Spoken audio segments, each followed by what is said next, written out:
మనందరికీ కూడా కిచెన్ లో పని తొందరగా అయిపోవాలంటే ఎవరికైనా ఇష్టమే. కొన్ని పనులన్నీ చాలా డిలే అవుతూ ఉంటాయి. సో మనం చేసే కొన్ని పనుల్లో ఇవి ఉన్నాయి కదా, గార్లిక్ పీల్స్ చేయడం అంటే మనం ఈ చిన్నులపాయకి పొట్టు తీసేస్తాం కదా, దీని దగ్గర కొంచెం టైం పట్టింది. వీటిని వాటర్ లో అన్నా వేస్తాం, లేదంటే కనుక నూనెలో అన్నా వేస్తాం కదా. సో అలా వేసైనా మనం చేసేసుకొని నూనె కలిపేసి ఎండలో పెట్టేసేసి దాన్ని మనం కాసేపు ఎండబెట్టుకొని కొంచెం టైం పట్టింది. సో అలా కాకుండా ఈరోజు అయితే ఇంకొక మంచి టిప్ చెప్తాను, చాలా ఈజీగా అయ్యే టిప్. సో ఈ గార్లిక్ పర్ల్స్ ఉన్నాయి కదా, ఈ చిన్నపాయ ముక్కలు ఇలా తీసుకొని ఇలా ఒక స్టీల్ డబ్బాలో వేసుకొని ఇలా వేసేసుకొని ఇలా డబ్బాలో వేసేసుకొని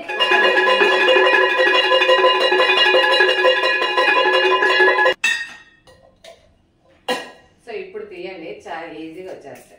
ఈ చిన్నులపాయల మీద ఉన్న పైన పొట్టు ఉంటుంది కదా, అది చాలా ఈజీగా లేసి వచ్చేస్తుంది. తీసేటప్పుడు కూడా చాలా ఈజీగా ఉంది. అసలు చాలా తొందరగా అవుతుంది అనమాట. నేనే అసలు నమ్మలేదు ఇంత ఈజీగా అవుతుందా అన్నట్టుగా. సో ఈ టిప్ అయితే కంపల్సరీగా అందరూ ట్రై